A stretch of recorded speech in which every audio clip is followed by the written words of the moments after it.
Several major stories are making headlines ahead of the July 4th holiday, ranging from public health concerns to politics, sports, and celebrity news. Health officials warn beachgoers about dangerous bacteria. Anyone planning to spend Independence Day at New York beaches should be aware of a potentially serious health risk. Local officials have warned that Vibrio vulnificus, a naturally occurring bacterium often called flesh-eating bacteria, may be present in warm coastal and brackish waters during the summer. The Southampton Town Trustees first issued an advisory in April, reminding residents and visitors that although infections are rare, they can become life-threatening very quickly, particularly for people with weakened immune systems or those with open cuts or wounds. According to the U.S. Centers for Disease Control and Prevention, CDC, about 1 in 5 people who develop a Vibrio vulnificus infection die from complications, sometimes within just 1 or 2 days of becoming ill. With millions of Americans expected to visit beaches over the holiday weekend, experts recommend avoiding seawater if you have open wounds, covering any cuts with waterproof bandages, and seeking medical attention immediately if an infected wound becomes painful, swollen, or develops signs of infection. Experts note that these infections have historically been associated with the Gulf Coast and southeastern United States, making their appearance in New York waters an important reminder that changing environmental conditions can expand health risks to new areas. Trump visits Mount Rushmore. President Donald Trump is scheduled to speak at Mount Rushmore ahead of the nation's Independence Day celebrations.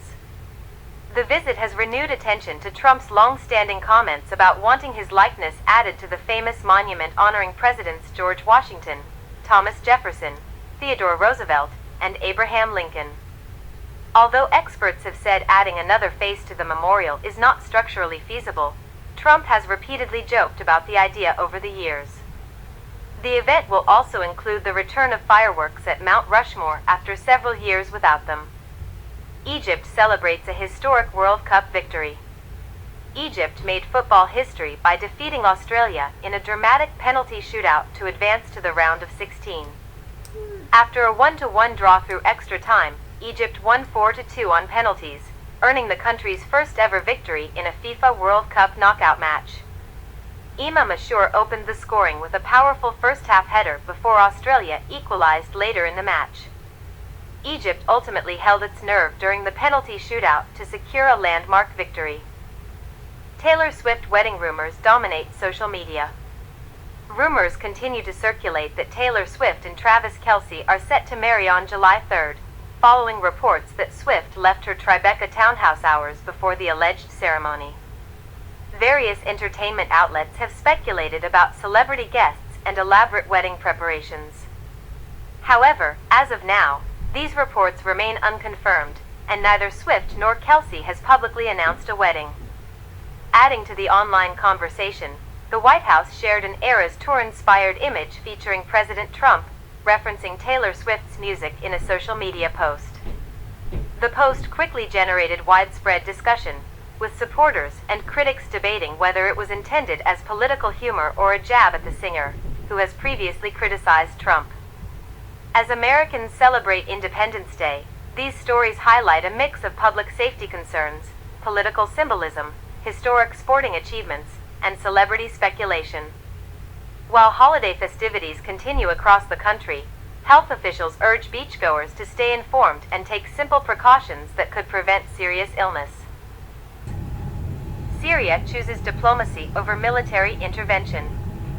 The United States has urged Syria to take a greater role in addressing Hezbollah's military presence in Lebanon. However, Syria has signaled that it prefers diplomacy rather than military intervention. During a visit to Beirut, Syrian Foreign Minister Assad al-Shaibani met with several Lebanese officials, including Parliament Speaker Nabi Berri, a key Hezbollah ally. Analysts say the meeting suggests that Syria wants to maintain communication with all major political groups in Lebanon instead of pursuing military action. Experts believe the Syrian government has little interest in opening another conflict while continuing to rebuild after years of civil war. Dangerous heat wave sweeps across the eastern United States. A dangerous heat wave is affecting millions of people across the eastern United States ahead of the 4th of July holiday. The National Weather Service warned that temperatures could reach around 100 degrees Fahrenheit 38 degrees Celsius in several cities, while the heat index could climb as high as 115 degrees Fahrenheit 46 degrees Celsius because of high humidity. Cities including Washington, D.C., Philadelphia, and New York City are expected to experience several days of extreme heat. Officials are urging people to stay hydrated, avoid prolonged outdoor activity during the hottest parts of the day, and check on elderly neighbors, young children, and others who may be especially vulnerable to heat-related illnesses.